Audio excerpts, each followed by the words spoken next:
Okay, सो मैं इस channel के माध्यम से सर की तरफ से और हम सबकी तरफ से वीरेंद्र सर जो सीए हैं उनको भी थैंक यू कहना चाहूँगा कि उन्होंने इतना बड़ा सपोर्ट दिया उस टाइम पे जब शायद स्टार्ट ही करना था, तो थैंक यू। दूसरा जो एक महाराष्ट्र में कमिश्नर है डॉक्टर धनंजय जावलेकर साहब, वो बीड करके जगह है वहाँ पे, हालांकि उनका रिटायरमेंट का टाइम था वो, तब उन्होंने इस मॉडल को एंड टू एंड मॉडल को इम्प्लीमेंट करने के लिए हमें अलाउ किया अपने यूएलबी में, और हमने महाराष्ट्र का पहला बीड स्वच्छता मिशन ऑर्गेनिक आत्मनिर्भर मॉडल जमीन पे उतार दिया। भारत में पहली बार जो जैविक खेती करने वाले किसान हैं उनको सीधा नगर पालिका के साथ जोड़ दिया, क्योंकि भारत में जो कचरा पैदा हो रहा है वो लगभग 60% कचरा वो है जो किसानों को चाहिए, फार्मर्स को चाहिए, जिसको हम गीला कचरा बोलते हैं। लेकिन फार्मर उसको एज इट इज कचरे के रूप में नहीं लेगा, उसको हाई क्वालिटी का रिच न्यूट्रिएंट्स वाला कंपोस्ट चाहिए।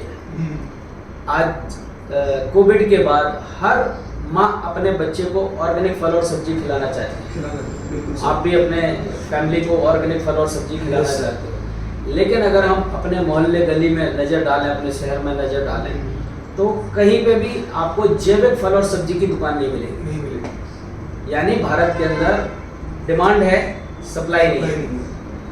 अगर उस क्वांटिटी में जितनी भारत को ज़रूरत है ऑर्गेनिक फल और सब्जियों की, उतनी क्वांटिटी में भारत के अंदर जैविक खाद पैदा करने वाली फैक्ट्रियां नहीं है। सो पहली बार हमने, आज भी मैं धन्यवाद देता हूँ कलेक्टर साहब, आईएएस ऑफिसर हैं उत्तर प्रदेश कैडर के, उनकी पोस्ट महाराष्ट्र कैडर के हैं, आस्तिक पांडे साहब, वो आस्तिक पांडे जी वो कलेक्टर थे बीड में। तब हमें वहाँ पे एग्रीकल्चर प्रोड्यूसर मार्केटिंग कंपनी करके जगह होती है जहाँ पे किसान अपना सामान बेचने आता है, तो हमें वहाँ पे उन्होंने जैविक खाद बनाने की फैक्ट्री लगाने की परमिशन दिलवा दी। यानी अगर हम भारत के अंदर ग्राम पंचायत, नगर पालिका लेवल पे जैविक खाद बनाने की फैक्ट्रियां लगाने की बात करते हैं, जहाँ पे गीला कचरा एज ए कच्चे माल के रूप में इस्तेमाल होता है, तो हमारे कच्चे माल की भी समस्या खत्म हो जाती है और एक हम ऐसा प्रोडक्ट तैयार कर सकते हैं जिसकी आज भारत को जरूरत है। तो इस तरीके से 60% कचरे को। तीसरा जो इस पूरे मॉडल के अंदर, गार्बेज क्लिनिक मॉडल के अंदर एक इनोवेटिव आइडिया हमने इम्प्लीमेंट किया था, वो सक्सेस स्टोरी हमने पिक की थी लिज्जत पापड़ से, अमूल दूध से। ये दो सक्सेस स्टोरीज हैं। तो हमने ऐसी महिलाओं का चयन किया जो अंडर प्रिविलेज हैं, गरीबी रेखा के नीचे हैं या विडो हैं, उनकी हमने लिज्जत पापड़ काइंड ऑफ स्वच्छता मिशन ऑर्गेनिक सहकारी समिति का गठन किया महाराष्ट्र सोसाइटी एक्ट के अंतर्गत, और यही cooperative society door to door garbage का कलेक्शन करती है, उसका ट्रांसपोर्टेशन करती है, उससे कंपोस्ट तैयार करती है, उसको बेचती है, और वो किसान जो ये कंपोस्ट खरीदते हैं उनका ऑर्गेनिक फल और सब्जियां हम लोग इन्हीं महिलाओं के माध्यम से उन घरों को डिस्ट्रीब्यूट करते हैं जो लोग हमें गीला कचरा और सूखा कचरा अलग अलग करते हैं। इस तरीके से पूरी की पूरी एक इको साइकिल डेवलप। ओके, तो अभी आपने बोला गीला कचरा सूखा कचरा अलग अलग आप कलेक्ट करते हो, तो जैसे मैंने देखा कि गवर्नमेंट भी ये चीज़ कर रही है, सूखा कचरा गीला कचरा अलग अलग कलेक्ट कर रही है, और आप भी कर रहे हो। दोनों मॉडल में डिफरेंस क्या है कलेक्ट करने में, या दोनों आप साथ में कर रहे हो, या फिर आप उनसे कचरा लेते हो या आप उनसे लेते हो? तो ये थोड़ा सा देखिए, जो गवर्नमेंट कर रही है, गवर्नमेंट ही पॉलिसी बनाती है, जो काम गवर्नमेंट का है उसी के लिए हम लोग फैसिलिटेट करते हैं ऑन ग्राउंड लेवल पे। गवर्नमेंट जाके तो घर घर से कचरा लेगी नहीं। सो गवर्नमेंट की जो प्लानिंग है उसको स्ट्रेंथन करने का काम जो है इस कोऑपरेटिव सोसाइटी के माध्यम से किया जाता है। और जो सॉलिड वेस्ट मैनेजमेंट के रूल 2016 गवर्नमेंट ने तैयार किए हैं, उनको हम कैसे एम्पावर करें ग्राउंड लेवल पे, उसकी एक माइक्रो प्लानिंग करते हैं। दूसरा, इसमें नागरिकों की सबसे बड़ी सहभागिता होती है, जो सिटीजन्स हैं, क्योंकि सिटीजन जब तक इस पूरे मॉडल के साथ नहीं जुड़ेंगे, सोर्स पे सेग्रीगेशन करके वेस्ट नहीं मिलेगा, तो वो सेकंड लेवल का सोर्स सेग्रीगेशन हो नहीं सकता। एक बार कचरा मिक्स हो गया, क्वांटिटी में आ गया, फिर उसको अलग अलग करना बड़ा मुश्किल काम, बड़ा मुश्किल होता है।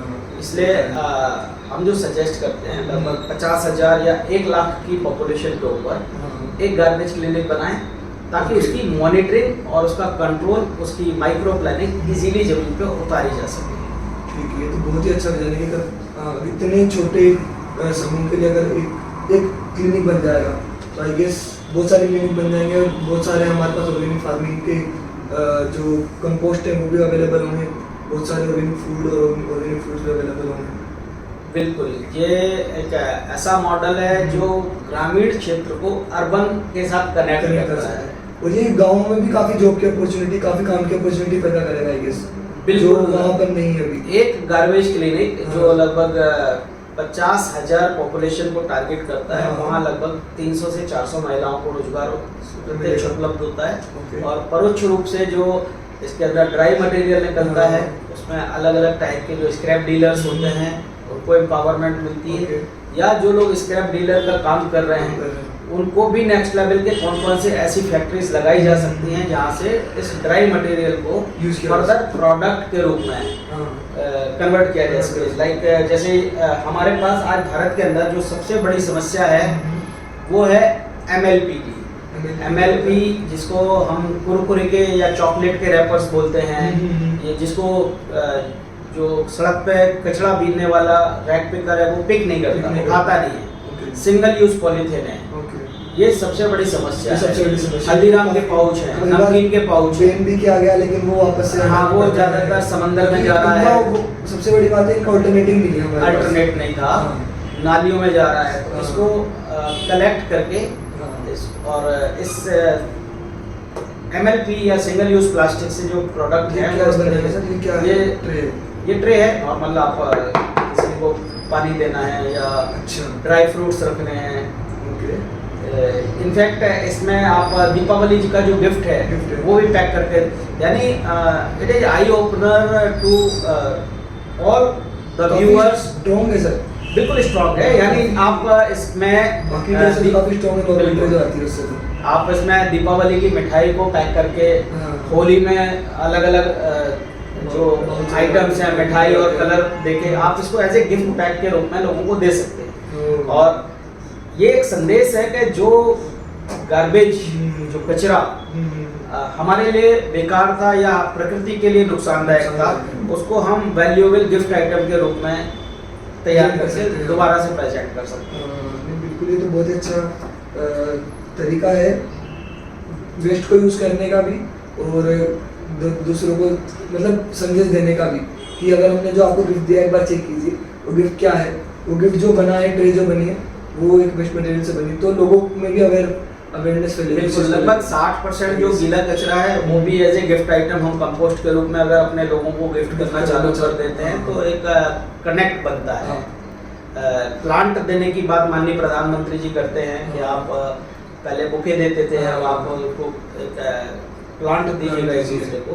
सो in the similar way we are extending the same thing कि आप कभी किसी के पास जाते तो आप उसको 1 किलो का पैकेट कंपोस्ट का दे दीजिएगा, ताकि उसके सराउंडिंग में जो प्लांट्स लगे हुए हैं उनमें नया जीवन मिले और उनको भी एक टॉनिक की जरूरत होती है, वो नरिश हो जाए।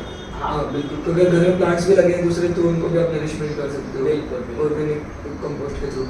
बहुत ही अच्छा चीज कर रहे हैं सर आप। एक मैसेज जाता है कि आप अगर गीला कचरा सेग्रीगेट करेंगे तो कोई आपको गिफ्ट पैकेट लाके देगा कंपोस्ट का। तो ये बहुत ही मतलब आई वंडर कि ये थॉट, ये सोच आना ही मतलब बहुत बड़ी बात है कि